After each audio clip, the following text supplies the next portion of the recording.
Hi, I'm Dustin Abbott, and I am here to give you an image quality breakdown from an incredibly expensive and optically exceptional lens, and that is the Zeiss Otus 100mm F1.4. This is the APO Sonnar lens, and this is the fourth in the Otus series, and I've reviewed all three of the previous entries in the Otus series, so I have a pretty good expectation of what we should look for in a lens that unfortunately retails for around $5,000. And so if you missed my first look episode, we broke down all of the handling and feature designs of this monstrosity. But today we're here to look at the image quality and look at it in detail. And I will be comparing it to what I consider to be the finest optical instrument in my own kit. And that is another Zeiss lens, the Milvus 135mm F2. It's a good comparison because it's also a Sonnar optical design. It's also apochromatic like this lens. So they have, in many ways, more similarities than differences. So let's take a look at how they compare, and then we'll circle back at the end and maybe put some of that into perspective. So let's jump in and let's take a look. Okay, first of all, let's take a look at vignette and distortion, as is pretty typical for any of the Zeiss lenses that I have used. Basically, all of them definitely suffer with some vignette, and obviously that's clearly the case here. And so here we've got an example of with the standard profile attached, and to kind of match that up, I've created one here, just kind of giving some manual correction. So I corrected a little bit extra vignette. But what you see here is essentially about 3 stops of vignette that penetrates quite deeply into the frame to eliminate it all. And so if we go back to the original, you can see that. You'll also see that there is a little bit of a pin cushion distortion that's being corrected there. And so again, so you can see it coming back out and then this. So you've basically seen the optical flaws right here. So there is some vignette, significant vignette, and then there is some mild pin cushion distortion. Now, if we can compare to the Milvus 135 with them wide open, so first thing you'll observe is that there is maybe a little bit less distortion in the Milvus. Then you can see this line's a little bit straighter, but it's not by much. Vignette is fairly similar as well. Now, taking a look at resolution here, we can see that center resolution from both these lenses is really quite fantastic. Obviously, the Otus is at 1.4, and the Milvus maximum aperture is only f2. And so, by comparison, the Otus is coming from wide open. But I mean, both of them are incredibly sharp in the center of the frame. And they're actually both very, very sharp right off into the very corners of the frame. I mean, these are some of the best optical instruments out there, and you can see that they both do an exceptional job right into the corner of the frame.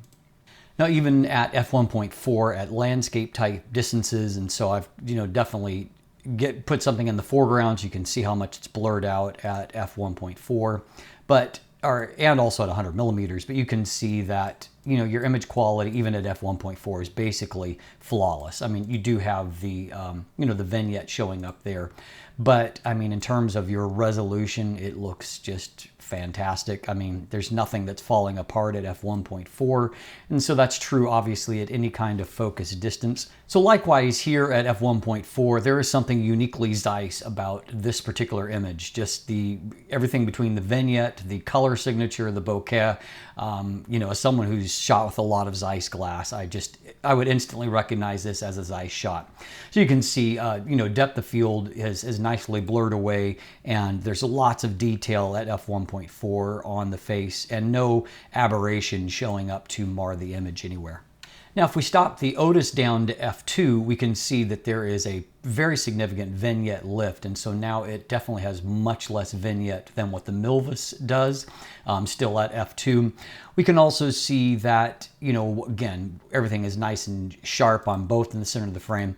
What we can see, however, is that there is an advantage now for the Otus in the corner. It's just, it's punchy right into the extreme corner, and just doing a fantastic job. I mean, tons of detail there. Milvus looks good, but the Otus looks a little bit better.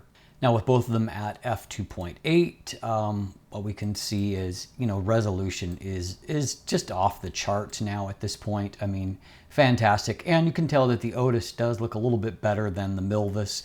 There's no vignette to really concern yourself with now. And so you can really see those corners in detail, and you can see that the Otus is just really, really special in the corners. Now, if we jump on out to what is minimum aperture on the Otus, the Milvus actually goes to f22, but we'll just compare them comparatively here to see how diffraction is setting in. You can tell that they're a little bit softer in the center of the frame, a little less contrast from diffraction, but still definitely very usable if you like to shoot at small apertures.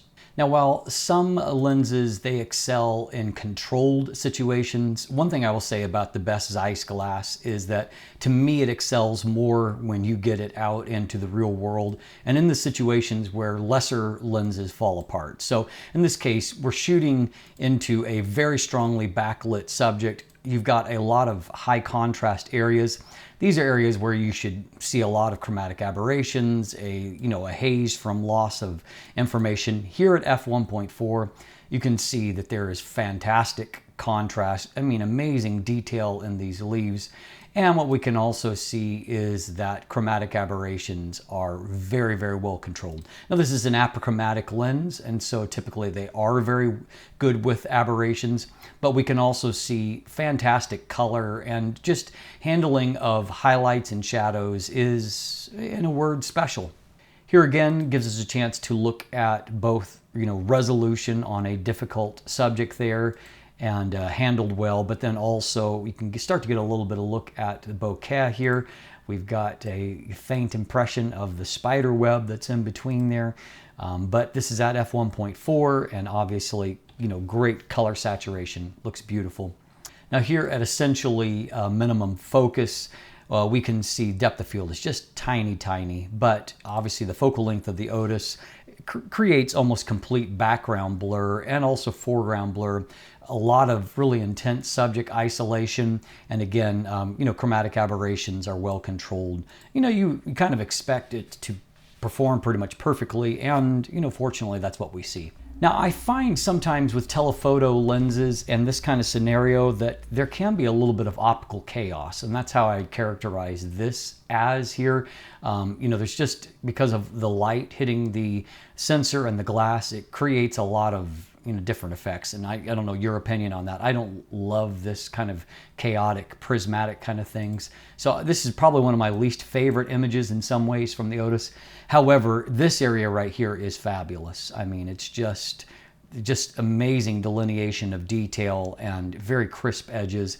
And again, that's an Otus specialty. That is what you call micro contrast right there. Now, I like pretty much everything about this image. I mean, amazing detail, and again, all that crisp things we've been talking about. But what we also see here is just a beautiful amount of blur, and just allows the subject to kind of melt away with a lot of character and personality. Here's another that I really like. I mean, I love Zeiss colors, and the Otus, of course, does a really good job by adding that intense contrast to all of this. So, I mean, obviously, really beautiful results there. The bokeh also looks really nice from this image as well, and so, I mean, it's a beautiful result. This is one I find very, very special here. I mean, for one thing, it's a great combination of, unlike the chaos of that other image, the optics aren't so crazy on this particular image. I love the colors here, and then the isolation of this subject where there's just, I mean, literally just a fraction there that is in focus. But you can also get that kind of cutout effect of the plane of focus that's really beautiful and produces a really stunning looking image. I found this particular image really quite impressive because it was shot in daylight, kind of bright conditions, and so when you've got really narrow objects like this, you've got a lot of opportunity for kind of just the bleeding at the edges, hazing, but you can see that all the details are really finely delineated. And again, it's that micro contrast that some people say doesn't exist, but if you've actually shot with these Otus lenses and similar glass like this, it definitely does exist. Here's another image that I found to be kind of a standout because everything I like everything about it. I like all the bokeh at the various, of course here you got complete cream, but in this transition area it looks good. I think that even these, drier branches look good. And then of course, really, really rich color, f1.4 once again. And you shouldn't be surprised to get beautiful images out of a lens that costs $5,000, but there you have it. It is a beautiful image. So let's take a look at smaller apertures here. And so this is at f4, and again, it shows off, just the really fabulous color out of the Otus lens. And of course, all across the frame, you've got good detail in the area that is in focus. Depth of field is actually still fairly small, as you can see, with these foreground trees in focus, but the background trees out of focus. And so quite a unique image. And then if you look in all of the field, the stubble that's there, I mean, all of those details are being rendered in the, in the plane of focus. Really quite impressive. Now, minimum focus distance and maximum magnification is one area where the Otus doesn't really excel. And so we can see that its magnification is not all that great. By comparison, the Milvus 135 can focus in much, much closer. And so it just shows you the difference in that minimum focus and maximum magnification. Now here, just to give you a look at how they handle comparatively real-world bokeh situations, you can see both of them, do basically a perfect job on the actual subject. Chromatic aberrations here are very, very well controlled.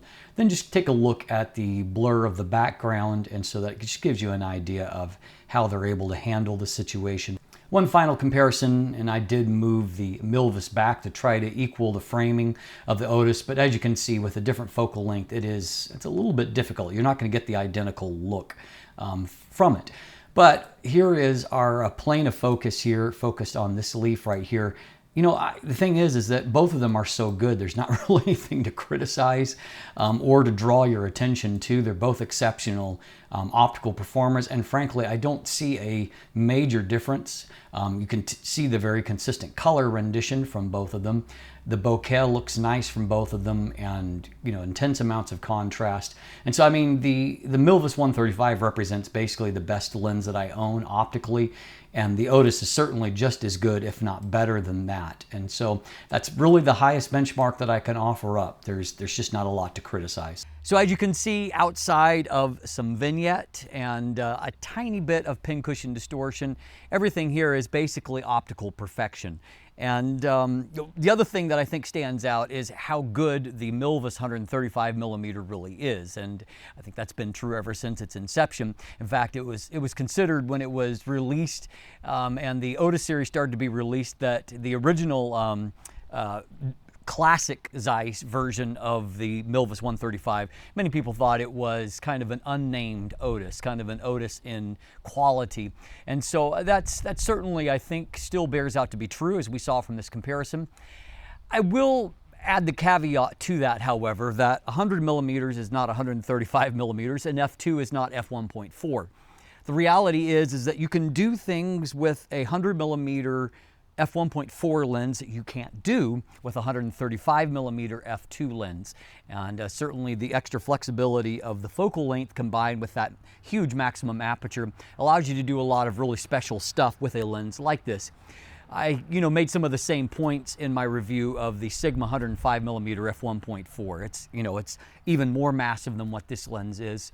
However, there's certain versatilities that come with combination of this particular focal length and maximum aperture. So we'll come back in a final episode where I kind of wrap everything up and put it all together. I'll show you more photos. In between now and that final episode, I will be shooting some portraits with it. And so we'll take a look at how it works for portraiture, which really is probably the chief reason you would pay the big bucks for a lens like this. And so we'll take a look at how it performs in that kind of scenario. So stay tuned for that. In the meantime, if you look in the description down below, I do have an image gallery full of beautiful photos because, it's not hard to take beautiful photos with a lens like this. And also there's buying links if you'd like to purchase one for yourself. And beyond that, of course, typical linkage to follow me on social media, including now on Instagram. You can also become a patron and get advanced screening of upcoming content, or sign up for my newsletter and stay in touch with everything that's going on. And beyond that, of course, if you haven't already, please click that subscribe button right here on YouTube. Thanks for watching. Have a great day.